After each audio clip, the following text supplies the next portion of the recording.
Welcome to my BOXI News channel. Today we're going to discuss a major update from the boxing world. Let's get started. Played the boxing game, and what this speaks to, and this is a boxing show, boxing is fundamentally exploitative. I get this as a fan. It's a guilty pleasure, I get it, right? And usually it's fans and networks exploiting fighters, right? We say, we want to see you in blood and guts fights, which risks their health for the rest of their life, to entertain us. But here's what's crazy to me about a fight like that. And I remember, when I'm a little kid, Sugar Ray Leonard wins the gold medal. And then you blink, he's fighting Benitez for the title. Then he's fighting Durant twice. Then he's fighting Hearns. It didn't take 100 years to make the fight. But what's wild about something like this is a real super fight, and I said this on the broadcast for Crawford and Canelo, can't be promoted into existence. Right. What a real super fight is, the dust settles in an era, and there are two dudes left standing. There's Ali, there's Frazier, there's Leonard, there's Hagler, there's Mayweather, there's Pacquiao. That's a super fight, right? There's Crawford, there's Canelo. Those are two big fighters of the era.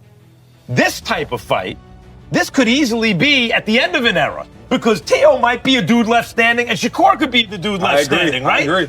Are you training to do something to not just beat Shakur, but to beat him in grand fashion? And when I say grand fashion, I mean going for the knockout. Well, I think that the whole thing is the Bible of boxing really is that if you look for the knockout, you won't get it. I think really it's just all about setting the good pace early in the beginning rounds and then going from there. We have going for us when a person underestimates you. That's lovely. And that ain't the only thing he's underestimating.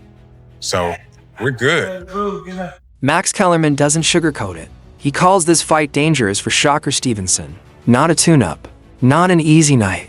A real test of skill, patience, and composure at the highest level. Really pleasing fight. We've seen the way Teo goes against some of these boxers. We've seen Shakur in some bad fights, obviously. Although Shakur looks pretty damn good against Williams Zepeda. Teo's not a pressure guy. He likes to counter punch. Two counter punchers, really. Yes, it is not but there are some fights, guys. I think about Pernell Whitaker and Buddy McGirt, or Sugar Ray Leonard and Wilfred Benitez. I love the high-speed chess match. Yeah. Not every fight has to be rock'em sock'em robots, right? That is, I agree with you. Aesthetically, there could be problems because someone has to take the lead, and they're both counterpunchers. But Chris, Teo has some angles with his feet that might bother a guy like Shakur. That's exactly what I was thinking. He has great angles with the feet. He moves greater in the ring, and combination fighter.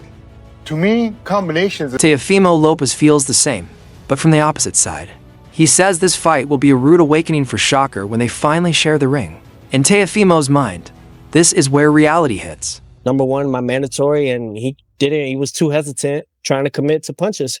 So I think that it's just something that's going to be a rude awakening for Shakur. Hey, Doug, you hear that? He said the Bible of boxing. What else is called the Bible of boxing? It's Ring Magazine. And he's a two-division Ring Magazine champ. Great ambassador for those championship belts as well. Yep, absolutely. I'm very big on those things. I claimed 2 weight divisions, 2 ring magazines. Kellerman adds balance to the conversation. Shakur has impressive power and elite control, but Teofimo's strength, footwork, and determination are just as real. This isn't a one-sided chess match. Both men bring serious tools. Shakur admits the criticism gets old. The thing I like about Teo's style, when you have a guy like Shakur whose defense is that good, and he's not just a guy who's going to hug you, he can box, the easiest thing in the world is just to pick him against everybody. Right. Yes. But Teo also has the kind of footwork, Malik, where he steps around guys. And I think about Buddy McGirt, Meldrick Taylor. Yes. Roy, where Meldrick had quick enough feet where if you were going to come right at Buddy McGirt, he could box you.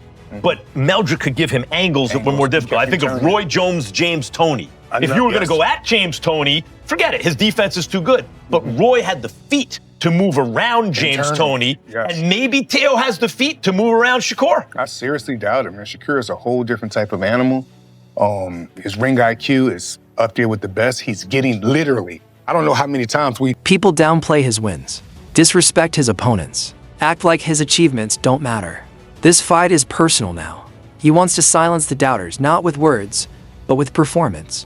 And just kept it moving. I do feel like I am in a situation that when I do make fighters look bad and beat them up, the first thing that they going to run to is, oh, this guy wasn't that good, or this guy is not nobody.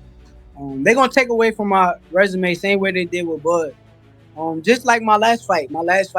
They turned the dude that I was fighting, and they say he's a cab driver. But I want to say his fight before he fought me, he fought Nakatani. And no disrespect to Tio had a majority decision with Nakatani. Lomachenko, it took him 9 or 10 rounds to get him out of there. That dude got him out of there in 6. So he couldn't be as bad as how they made him seem. But I think I'm just in a lose situation when it comes down to it, because anybody that I fight. Ryan Garcia weighed in on the matchup, and his take turned heads. He leans towards Shakur as the favorite, praising his speed, defense, and technical mastery. But he also warned fans not to underestimate Teofimo. They gonna act like I didn't fight nobody. Even with Edwin. Edwin is a great fighter. But after I beat him, they're gonna sit there and say that he wasn't. Garcia said fights at this level are decided by inches. One combination, one adjustment, one moment. Styles make fights, and this one is far from predictable.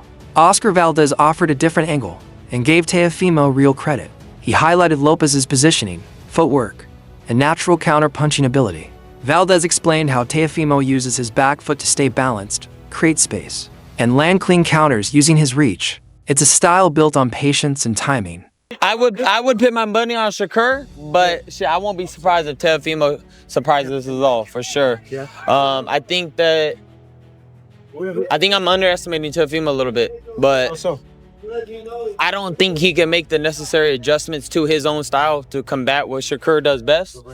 But he could definitely prove me wrong, for sure. One that casual fans may overlook, but elite fighters respect. Valdez said beating someone like Shakur requires discipline and composure.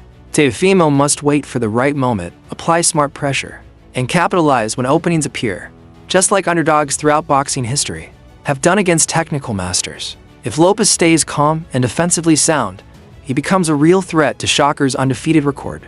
Zach Moses closed the debate with confidence. He believes Shakur will dominate.